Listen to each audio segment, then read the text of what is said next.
Hola a todos, soy un tío blanco hetero y hoy voy a hablar sobre el caso de Brett Kavanaugh, que me ha parecido la instrumentalización como arma política más importante del movimiento #MeToo para el asesinato civil y político de una persona desde que empezó el mismísimo movimiento hace casi un año. Como muchos habréis oído, en los últimos meses se ha desatado una polémica alrededor del candidato republicano Brett Kavanaugh propuesto por Donald Trump para el Tribunal Supremo. Brett Kavanaugh sería un juez de 53 años con una trayectoria intachable y, para que nos entendamos, el Tribunal Supremo es el estamento más alto al que puede llegar un juez, ya que es el tribunal de mayor rango dentro de los Estados Unidos. El Tribunal Supremo estaría compuesto por 9 miembros, entre los que uno sería el presidente del tribunal y otros serían jueces asociados. Estos jueces, que ocuparían una posición importantísima, serían elegidos por el presidente de los Estados Unidos y tendrían un cargo vitalicio, o sea que se pasan ahí toda la vida los tíos. Entre los jueces hay señores de 70, 80 años, un cargo muy goloso. El caso es que Brett Kavanaugh había sido elegido por Donald Trump, a saber, un juez de corte republicano, conservador, con experiencia y con un currículum intachable. Hasta aquí todo dentro de lo normal, dentro de lo esperable, teniendo en cuenta que Donald Trump es un presidente conservador y republicano. Otra cosa que entraría también dentro de lo normal es que el candidato fuese escudriñado al milímetro por los demócratas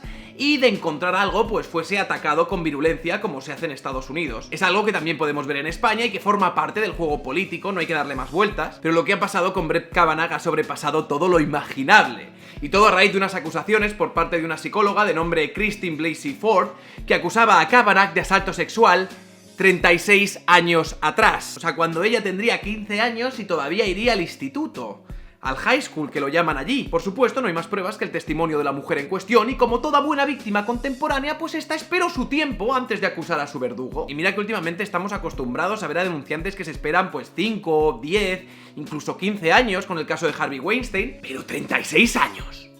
Y esperar convenientemente al momento en el que el juez republicano se convierte en candidato para la corte del Tribunal Supremo. Un timing ahí cojonudo. 36 años. ¡Hala! Y por supuesto no fue a la justicia, sino que escribió una carta a una senadora demócrata que posteriormente acabó filtrando a los medios. ¿Para qué denunciar hechos delictivos a las autoridades cuando puedes denunciarlo al partido político de turno? Esperando convenientemente hasta el último momento en el que Brett Kavanaugh estuviese a punto de ser convertido en miembro de la corte del Tribunal Supremo. O sea, no hay que olvidar que el próximo 6 de noviembre se producirán unas elecciones que podrían cambiar el equilibrio de fuerzas en el Senado. Si quieres acabar con la nominación para el Supremo de Trump, y esto es algo que evidentemente estaría en la agenda del Partido Demócrata, intentar retrasar la vista lo máximo posible, al menos hasta el 6 de noviembre, sería lo más inteligente. Es reseñable que la primera vez que el Partido Demócrata tuvo la información sobre el testimonio de Christine Ford fue a principios de julio.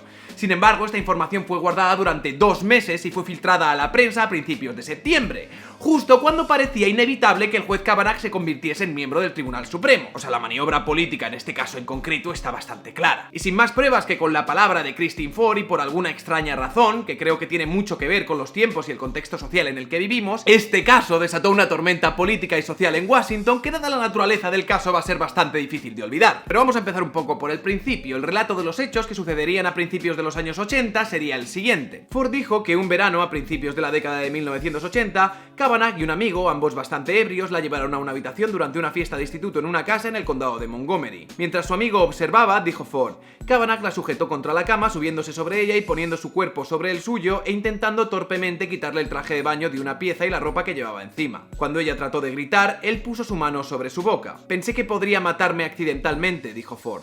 Ahora una psicóloga investigadora de 51 años en el norte de California. Estaba tratando de atacarme y quitarme la ropa. Ford dijo que pudo escapar cuando el amigo y compañero de clase de Kavanaugh en la escuela preparatoria de Georgetown, Mark Judge, saltó sobre ellos y los tres cayeron dando vueltas. Ella dijo que salió corriendo de la habitación, se encerró brevemente en un baño y luego huyó de la casa. Y esta básicamente es la acusación, que parecería un intento de agresión sexual en una fiesta de instituto con alcohol y chavales jóvenes. Terrible en cualquier caso, y de ser cierta desde luego complicaría la entrada de Kavanaugh en el Supremo, pero es que no hay manera de demostrar que esto es cierto. No hay una manera humana de demostrar que esto sucedió, pero la locura llegó hasta el punto de convocar una comparecencia de investigación en el Senado donde Christine Ford y Brett Kavanaugh participaron por decisión propia. Rachel Mitchell, una veterana fiscal de delitos sexuales que fue elegida por el Partido Republicano para interrogar a los involucrados, envió un memorándum a los senadores republicanos calificando las acusaciones de Ford como algo incluso más débil que el típico caso de la palabra de ella contra la palabra de él. Al parecer, el testimonio de Christine Ford estaría lleno de contradicciones, por ejemplo, la fecha en la que ocurrieron los hechos. En fecha de 6 de julio le diría al Washington Post que sucedería a mediados de los años 80. En su carta el 30 de julio al senador Feinstein ella diría que sucedió a principios de los 80. Su declaración del 7 de agosto al polígrafo dijo que sucedió un verano de secundaria a principios de los 80. Y un artículo del Washington Post del 16 de septiembre informó que los hechos sucedieron en verano de 1982. La investigadora Rachel Mitchell consideraba cuestionable el hecho de que en un principio en su acusación ni siquiera recordase el año en que habría sucedido, para más adelante concretar año y mes de forma tan exacta y explícita sin explicar cómo habría recuperado la memoria. Y es normal olvidarse de cosas que sucedieron 36 años atrás, es algo perfectamente entendible, aunque es reseñable decir que a mediados de los 80, cuando en un principio Christine Ford declaraba que habían sucedido los hechos, Brett Kavanaugh estaba dando clases en Yale. Recuperar la memoria a conveniencia para que no coincidiesen las fechas con los tiempos en los que aquello que dice la acusación hubiese sido imposible, pues ya no es tan normal. Ella no recordaba quién la invitó a la fiesta en cuestión, no recordaba cómo llegó a la fiesta, no recordaba la casa en la que tuvo lugar el asalto o dónde estaba localizada la casa, no recordaba, y esto sí sería un poco más importante, cómo volvió de la fiesta hasta su casa, pues se supone que donde habría tenido lugar sería 7 millas de su casa, que son prácticamente 11 kilómetros. O sea, después de salir huyendo de la casa en la que presuntamente sucedieron unos hechos tan traumáticos, sin tener opciones de volver a casa conduciendo por su cuenta porque entonces la chica tenía 15 años, en una época en la que no existían los teléfonos móviles. Claro, la gente se pregunta cómo coño volvió a casa. Teniendo en cuenta que había recordado con asombroso detalle lo que había sucedido en esa habitación y en esa casa, es remarcable que no se acordase qué hizo al salir de ella huyendo. Si se fue andando 11 kilómetros hasta casa, si llamó a un familiar, cómo llamó a ese familiar, alguien la llevó en coche, si hizo autostop, cómo lo hizo. Es relevante que este tipo de cuestiones no hayan sido contestadas porque Christine Ford no se acordaba de nada y sin embargo sí que recordase con todo lujo de detalles el hecho de que, por ejemplo, y sin ningún tipo de dudas, ella solo se bebió una cerveza durante la fiesta, algo que ha mantenido durante todo el testimonio. También decir que el relato de los hechos ha ido cambiando y ha sido inconsistente en relación a sus sucesivos testimonios sobre quién estaba en la fiesta, cuáles habían sido los acontecimientos o cómo habrían sucedido. O sea, los testigos potenciales no recordaban ni la fiesta, ni a Brett Kavanaugh, ni a Christine Ford, una cosa dantesca. O sea, la acusación tendría el peor caso de la jodida historia. Por no decir que Christine Ford es una demócrata registrada que hacía donaciones a causas políticas como AdBlue, que sería un grupo sin ánimo de lucro que ayuda a candidatos progresistas demócratas, lo cual es algo muy digno, pero que sin duda te quita algo de credibilidad cuando estás atacando al candidato del Partido Republicano a las Cortes del Tribunal Supremo. O sea, la denuncia de Christine Ford, que está basado únicamente en su testimonio,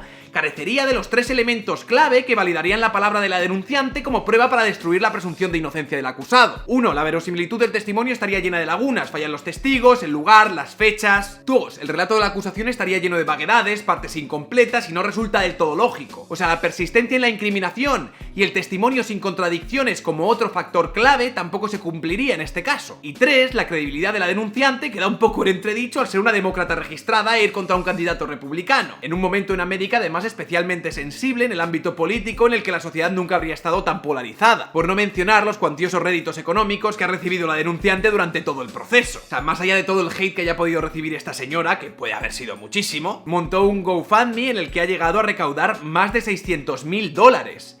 Ayuda a Christine Ford. O sea, más de $500,000 se saca con todo el proceso, que sí, será para pagar seguridad y todo lo que tú quieras, pero son $500,000. El testimonio de esta denunciante, por lo tanto, no cumpliría ninguno de los 3 requisitos necesarios para desplazar la carga de la prueba sobre el acusado.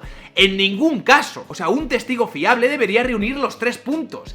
Esta no cumple ninguno. ¿Y qué nos queda entonces? Pues nada, creer a la víctima. O sea, creer a la mujer por defecto. Es algo inaudito. Imaginaos que mañana, por ejemplo, Pablo Iglesias gana las elecciones y al día siguiente, antes de que Pablo Iglesias sea nombrado presidente, aparecen 2 señoras afiliadas al Partido Popular acusándole de haber sido sexualmente abusadas por él en una fiesta de instituto hace 25 años. O sea, es que sería algo ridículo, o sea, nadie se lo tomaría en serio, a lo mejor las invitarían a una tertulia en 13TV y ya está. O sea, a ningún partido, por muy creíbles que fuesen estas señoras del PP, se le ocurriría instrumentalizar esto de forma política y apostarlo todo a esta carta, es que es un suicidio. Pero en Estados Unidos no. En Estados Unidos los demócratas y los medios de comunicación, incansables por cierto, han querido aprovechar el tirón del hashtag MeToo, han dicho esto todavía lo podemos estirar un poco más y han participado participado de forma activa en el peor travestismo del movimiento desde que empezase a finales del año pasado, en el peor travestismo del movimiento, dando pábulo a todos los rumores y acusaciones que desde luego empezaron a salir de debajo de las piedras. A modo de guinda, a Brett Kavanaugh le salieron dos denunciantes más, una sería Deborah Ramírez, con la que coincidió en Yale y a quien al parecer, según lo que dice ella, en una fiesta entre el 82 y el 84, pues Brett Kavanaugh le enseñaría el pene en una fiesta. Y otra mujer de nombre Julia Sweeney, que al parecer también le acusa de practicar violaciones en grupo hasta arriba de drogas en sus años de estudiante. Violaciones grupales, ¿por qué no?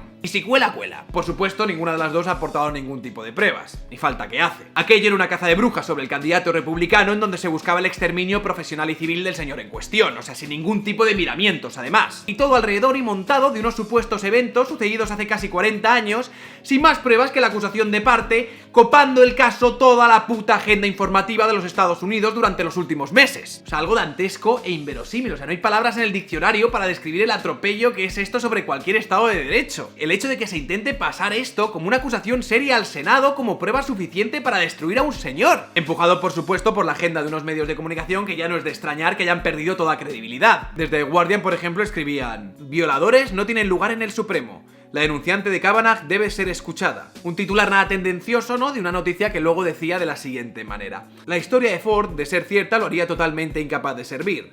Por eso se debe escuchar. Y porque los senadores que creen que es creíble tendrán la obligación de votar en contra de Kavanaugh. Esto es más parecido a una entrevista de trabajo muy importante que a un caso criminal.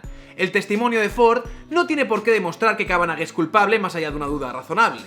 Solo tiene que ser lo suficientemente creíble y convincente para influir en los legisladores. Con dos huevos. O sea, el fin que justifica los medios. O sea, cómo eliminar a un rival de la vida política y social simplemente basándonos en la credibilidad de una persona a la hora de contar una historia. O sea, el contexto, las pruebas, los hechos, todo eso, dejarlo a un lado, y dejaros llevar por las emociones a la hora de tomar decisiones que pueden influir en la deriva de la primera potencia mundial. Buena idea. Primera potencia mundial, por cierto, que auguro no lo será durante mucho tiempo si este es el contexto político y social que están viviendo. Otro artículo a raíz de una intervención de Donald Trump en la que se burlaba del testimonio de Christine Ford. What neighborhood was it in? I don't know. Where's the house? I don't know. Upstairs, downstairs, where was it? I don't know. But I had one beer. That's the only thing I remember.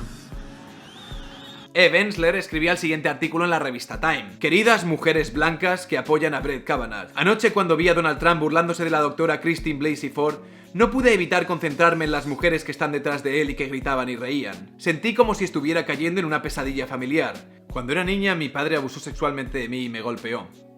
Mi madre no me protegió. Ella se puso del lado de mi padre, al igual que estas mujeres del lado de Donald Trump, y entiendo por qué. Ella se puso del lado de él porque él era el sostén de la familia. Ella se puso del lado de él debido a su necesidad de sobrevivir. Ella se puso del lado de él porque la realidad de lo que estaba pasando frente a ella era tan terrible que era más fácil no verla.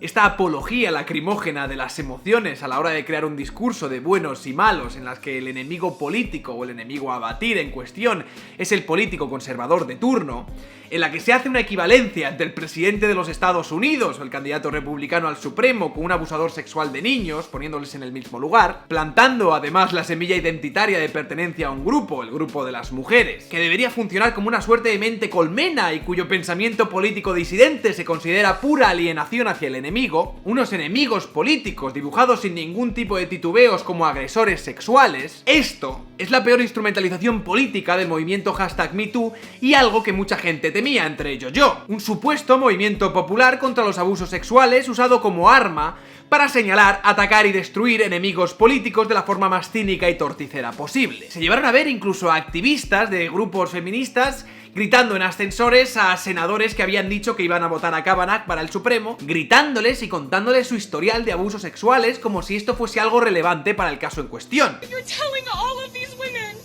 That's what you're telling me right now. Look at me when I'm talking to you. You're telling me that my assault doesn't matter. That what happened to me doesn't matter. And that you're gonna let people who do these things into power. That's what you're telling me when you vote for him. Don't look away from me. Look at me and tell me that it doesn't matter what happened. happened to me. Y todo esto con el beneplácito y la instigación del Partido Demócrata, quienes parecían tener dos objetivos claros. Primero habría sido obtener una victoria sobre Donald Trump y parar sus nominaciones para la Corte del Tribunal Supremo, que es algo legítimo y aceptable. Y el segundo, forzar al Senado a aceptar como pruebas de cargo suficientes para eliminar a un adversario político acusaciones insostenibles y sin pruebas, algo mucho menos aceptable. Decir que a los demócratas no les ha salido ninguna de los dos y Brett Kavanaugh ha sido elegido por el Senado como miembro del Tribunal Supremo, por lo que al final, encima, le han regalado a Trump una victoria que no esperaba y encima han puesto sus cartas sobre la mesa. Esta gente, y ya cada vez es más evidente, se quiere cargar la presunción de inocencia, que es uno de los pilares básicos sobre lo que se sustenta cualquier Estado de Derecho. Y de haberse salido con la suya hubiese creado un terrible precedente, ya que cualquier acusación sin ningún tipo de fundamento sería suficiente para destruir a una persona inocente, presuntamente inocente, una presunción que desaparece, que es algo de lo que llevo avisando en muchísimos de mis vídeos desde que empecé el canal hace casi 9 meses, hablando justamente sobre el movimiento #MeToo. Las ramificaciones del mantra de creer a las víctimas por defecto pueden ser muy peligrosas. Esta vez casi se cobra la vida política y civil de un señor casado y con hijos al que se le estaba llamando violador con toda impunidad desde los medios y desde el partido político rival. Ojito con las prácticas que importamos de estos países y con habilitar ciertos discursos políticos o movimientos sociales emancipadores a priori como arma política para arremeter contra el rival. Ojito, porque parecería que más que ayudar a mujeres maltratadas o abusadas, lo que se está haciendo es justamente todo lo contrario. Y la credibilidad de las futuras víctimas podría estar manchada por prejuicios ideológicos infundados por oportunistas sin escrúpulos, a los que les dan igual las víctimas y solo quieren réditos políticos, sociales o económicos. Soy un tío blanco hetero, dale like si te ha gustado el vídeo, compartid y suscribiros al canal. Estoy en un momento ahora en el que los temas se me empiezan a hacer bolas. Me gustaría hablar de Vox, me gustaría hablar de la polémica alrededor de la palabra mariconez y lo que ha sucedido en Operación Triunfo a raíz de ello. Me gustaría hablar de la corrupción en las universidades y en los trabajos de investigación, sobre todo en el área de humanidades. Este lunes le tengo que hacer una entrevista a Fernando Díaz Villanueva. Me gustaría conseguir la entrevista con Jordan Peterson. Hay tantas cosas últimamente que se me está haciendo un poco de bola. Así que auguro que en los próximos días probablemente intentaré hacer más vídeos, o sea, en una cadencia de menos tiempo, aunque estos sean un poquito más cortos. Porque hay muchos temas que quiero tocar, pero es que no me da la vida. Pero ya os digo, aunque he tenido unos días que he estado un poco off, ahora mismo creo que con la llegada del otoño estoy bastante revitalizado y esperad muchos vídeos próximamente. Con respecto a las camisetas, os pido que tengáis paciencia porque la logística con la que estamos operando últimamente es una puta mierda y no queremos de repente tener 100 pedidos de camisetas y que haya que mandarlos a todas partes de España y que tengamos problemas a la hora de darlos, haya que contactar con vosotros, sea un lío, perdamos muchísimo tiempo y vosotros digáis menuda mierda de servicio y yo quede fatal. Las cosas, si se hacen, mejor hacerlas bien. Y a eso estamos esperando. Perdonad por el retraso a la hora de hacer un vídeo sobre Brett Kavanaugh, pero era un tema súper importante que era necesario tocar. Y nada, no tengo mucho más que decir. Muchas gracias a la gente que me apoyáis, muchas gracias a la gente que me apoyáis por PayPal, muchas gracias a la gente que me apoyáis por Patreon, a mis privilegiados, opresores, machirulos, señoros y otros tíos blancos heteros. Gracias. Y bueno, chicos, espero que estéis teniendo un principio de otoño maravilloso. Empieza a refrescar y ponerse el traje ya se está convirtiendo en algo mucho más soportable, así que eso se agradece. No tengo mucho más que deciros, chicos. Un saludo y hasta otra.